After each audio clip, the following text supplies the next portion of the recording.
ನಮಸ್ಕಾರ 11 ಪ್ರೈಮ್ಗೆ ಸ್ವಾಗತ. ನಾನು ಶ್ರೀಪಾದ್ ಪಾಟೀಲ್. ಕೊಡಗು ಕಟ್ಟೆಮಾಡು ದೇಗುಲದಲ್ಲಿ ವಸ್ತ್ರ ವಿವಾದದ ವಿಚಾರಕ್ಕೆ ಸಂಬಂಧಪಟ್ಟಂತೆ ತಮ್ಮ ಅಸ್ತಿತ್ವ ಉಳಿವಿಗಾಗಿ ಕೊಡವರು ಹೋರಾಟಕ್ಕಿಳಿದಿದ್ದಾರೆ. ನಾಳೆ ಅಂತಿಮ ಘಟ್ಟಕ್ಕೆ ಕೊಡವರ ಪಾದಯಾತ್ರೆ ತಲುಪುತ್ತಿದೆ. ಮಡಿಕೇರಿಯನ್ನ ಪ್ರವೇಶ ಮಾಡಲಿಕ್ಕಿದೆ ಪಾದಯಾತ್ರೆ.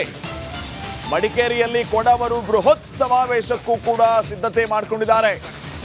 ಸುಮಾರು 20,000 ಜನರು ಭಾಗಿಯಾಗುವ ನಿರೀಕ್ಷೆ ಇದೆ.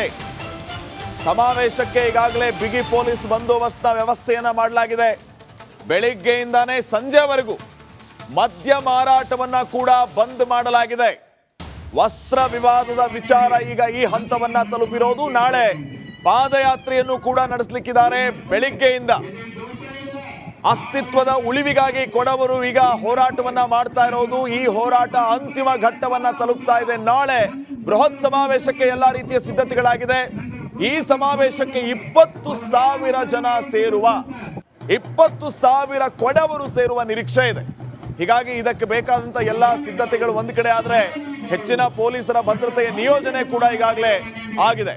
ನಾಳಿನ ಪಾದಯಾತ್ರೆ ಯಾವ ರೀತಿ ಇರುತ್ತೆ, ಎಲ್ಲೆಲ್ಲಿ ಆ ಪಾದಯಾತ್ರೆ ಸಾಗುತ್ತೆ, ಅಲ್ಲಿ ಎಲ್ಲ ಕಡೆ ಪೊಲೀಸರು ಕಟ್ಟೆಚ್ಚರವನ್ನ ವಹಿಸ್ತಾ ಇದ್ದಾರೆ.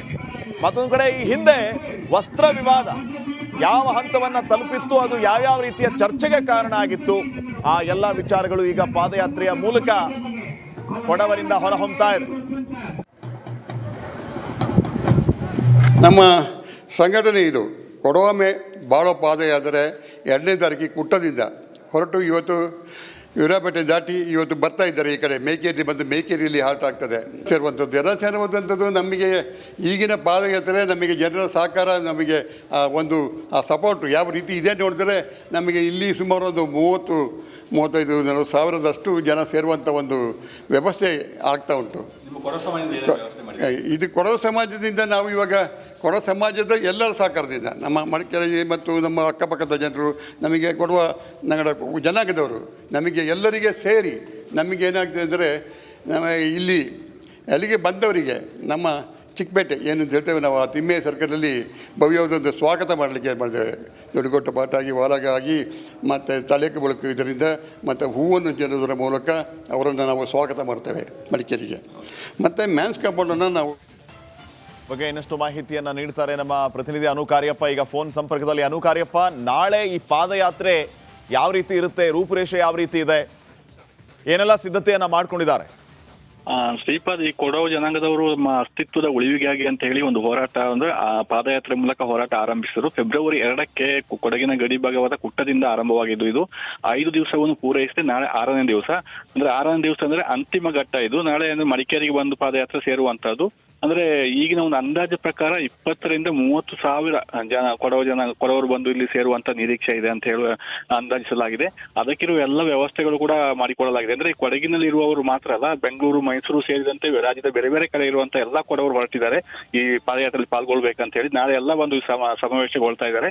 ಅಂದ್ರೆ ಮಡಿಕೇರಿಯ ಮುಖ್ಯ ಬೀದಿ ಅಂದ್ರೆ ಜನರಲ್ ತಿಮ್ಮಯ್ಯ ವೃತ್ತದಿಂದ ಮುಖ್ಯ ಬೀದಿಯಲ್ಲಿ ಮೆರವಣಿಗೆ ಹೋಗಿ ನಂತರ ಅಲ್ಲಿ ಜಿಲ್ಲಾ ಕ್ರೀಡಾಂಗಣದ ಪಕ್ಕದಲ್ಲಿ ಒಂದು ಕೊಡವ ಮಂದ್ ಅಂತ ಇದೆ, ಅಲ್ಲಿ ಎಲ್ಲ ಸೇರುವಂತ ಒಂದು ವ್ಯವಸ್ಥೆ ಮಾಡ್ಕೊಂಡಿದ್ದಾರೆ. ಅಲ್ಲಿಗೆ ಜಿಲ್ಲಾಧಿಕಾರಿಗಳನ್ನು ಕರೆಸಿ ಅಲ್ಲಿ ಮನವಿ ಕೊಡುವಂತ ವ್ಯವಸ್ಥೆಯನ್ನು ಕೂಡ ಮಾಡಿಕೊಳ್ಳಲಾಗಿದೆ. ಸುಮಾರು 20,000ಕ್ಕೂ ಮಿಕ್ಕಿ ಜನರಿಗೆ ಊಟದ ವ್ಯವಸ್ಥೆಯನ್ನು ಈಗಾಗಲೇ ಜಿಲ್ಲಾ ಕ್ರೀಡಾಂಗಣದಲ್ಲಿ ಅಡುಗೆ ವ್ಯವಸ್ಥೆಯನ್ನು ಕೂಡ ಮಾಡಿಕೊಳ್ಳಲಾಗ್ತಿದೆ. ಮತ್ತೆ ಹೆಚ್ಚಿನ ಜನರು ಸೇರುವ ಉದ್ದೇಶ ವ್ಯವಸ್ಥೆ ಇರುವುದರಿಂದ ಪೊಲೀಸ್ ಇಲಾಖೆ ಕೂಡ 2 SP ಗಳ ನೇತೃತ್ವದಲ್ಲಿ ಎಲ್ಲ ಸಿದ್ಧತೆಗಳನ್ನು, ಬಿಗಿ ಭದ್ರತೆಯನ್ನು ಕೈಗೊಳ್ಳಲಾಗಿದೆ. ಯಾವುದೇ ಅಹಿತಕರ ಘಟನೆ ಆಗಬಾರ್ದು ಅಂತ ಹೇಳಿ ಮದ್ಯ ಮಾರಾಟವನ್ನು ಕೂಡ ಮಡಿಕೇರಿ ನಗರದಲ್ಲಿ ನಾಳೆ ನಿಷೇಧವನ್ನು ಮಾಡಲಾಗಿದೆ. ಅಂದ್ರೆ ಇಲ್ಲಿ ಒಂದು ಕಟ್ಟೆಮಾಡು ಮಹಾಮೃತ್ಯುಂಜಯ ದೇವಾಲಯದಲ್ಲಿ ಏನು ವಸ್ತ್ರ ವಿವಾದ ಆಯಿತು, ಅಲ್ಲಿಂದ ಒಂದು ಹುಟ್ಟುಕೊಂಡಿರುವಂತದ್ದು. ಅಂದ್ರೆ ಹಿಂದೆ ಒಂದು ಗೌಡ ಜನಾಂಗದವರು, ಅರಬೇಶ ಗೌಡ ಜನಾಂಗದವರು ಕೂಡ ಒಂದು ಸಮಾವೇಶವನ್ನು ಮಾಡಿದ್ರು. ಸಾವಿರಾರು ಸಂಖ್ಯೆಯ ಜನರು ಸೇರಿದ್ರು.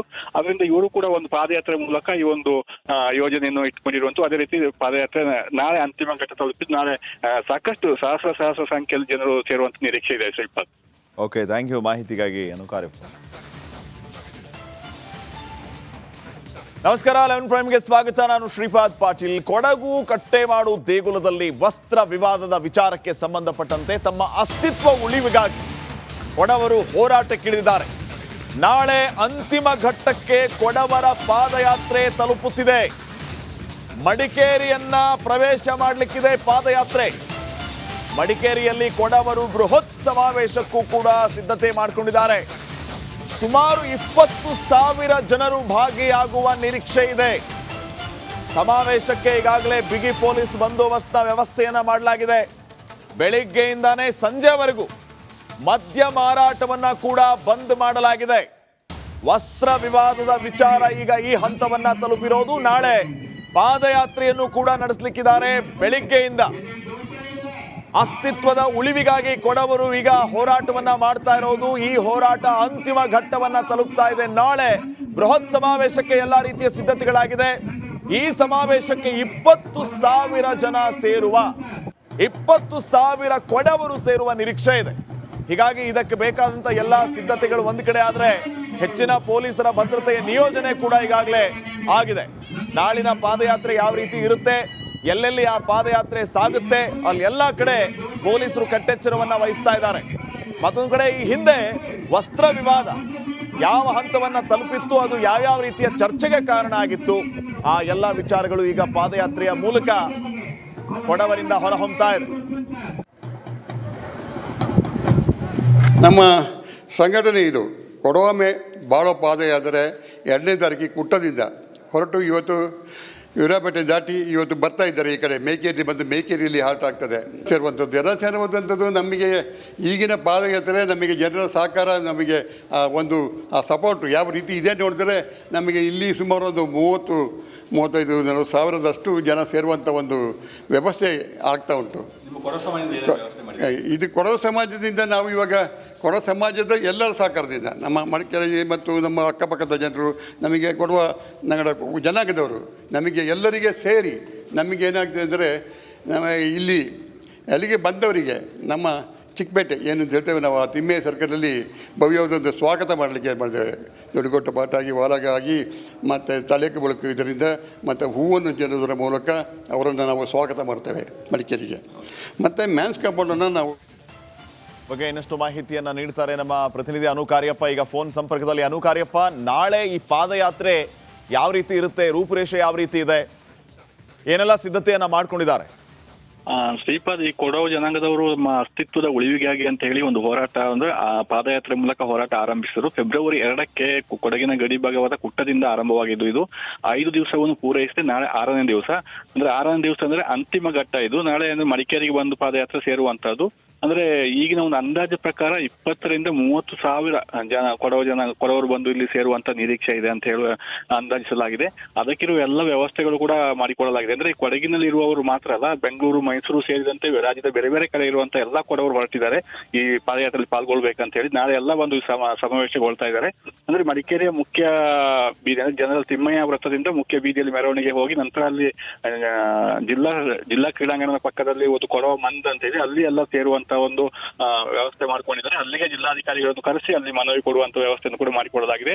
ಸುಮಾರು 20,000ಕ್ಕೂ ಮಿಕ್ಕಿ ಜನರಿಗೆ ಊಟದ ವ್ಯವಸ್ಥೆಯನ್ನು ಈಗಾಗಲೇ ಜಿಲ್ಲಾ ಕ್ರೀಡಾಂಗಣದಲ್ಲಿ ಅಡುಗೆ ವ್ಯವಸ್ಥೆಯನ್ನು ಕೂಡ ಮಾಡಿಕೊಳ್ಳಲಾಗ್ತಿದೆ. ಮತ್ತೆ ಹೆಚ್ಚಿನ ಜನರು ಸೇರುವ ಉದ್ದೇಶ ವ್ಯವಸ್ಥೆ ಇರುವುದರಿಂದ ಪೊಲೀಸ್ ಇಲಾಖೆ ಕೂಡ 2 ಎಸ್ಪಿಗಳ ನೇತೃತ್ವದಲ್ಲಿ ಎಲ್ಲ ಸಿದ್ಧತೆಗಳನ್ನು ಬಿಗಿ ಭದ್ರತೆಯನ್ನು ಕೈಗೊಳ್ಳಲಾಗಿದೆ. ಯಾವುದೇ ಅಹಿತಕರ ಘಟನೆ ಆಗಬಾರ್ದು ಅಂತ ಹೇಳಿ ಮದ್ಯ ಮಾರಾಟವನ್ನು ಕೂಡ ಮಡಿಕೇರಿ ನಗರದಲ್ಲಿ ನಾಳೆ ನಿಷೇಧವನ್ನು ಮಾಡಲಾಗಿದೆ.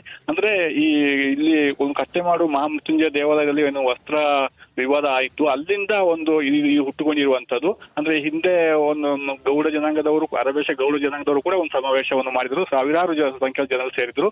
ಅದರಿಂದ ಇವರು ಕೂಡ ಒಂದು ಪಾದಯಾತ್ರೆ ಮೂಲಕ ಈ ಒಂದು ಯೋಜನೆಯನ್ನು ಇಟ್ಕೊಂಡಿರುವಂತ. ಅದೇ ರೀತಿ ಪಾದಯಾತ್ರೆ ನಾಳೆ ಅಂತಿಮ ಘಟ್ಟ ತಲುಪಿದ್ದು ನಾಳೆ ಸಾಕಷ್ಟು ಸಹಸ್ರ ಸಂಖ್ಯೆಯಲ್ಲಿ ಜನರು ಸೇರುವಂತ ನಿರೀಕ್ಷೆ ಇದೆ. ಶ್ರೀಪಾದ್. ಓಕೆ, ಥ್ಯಾಂಕ್ ಯು ಮಾಹಿತಿಗಾಗಿ ಅನು ಕಾರ್ಯಪ್ಪ.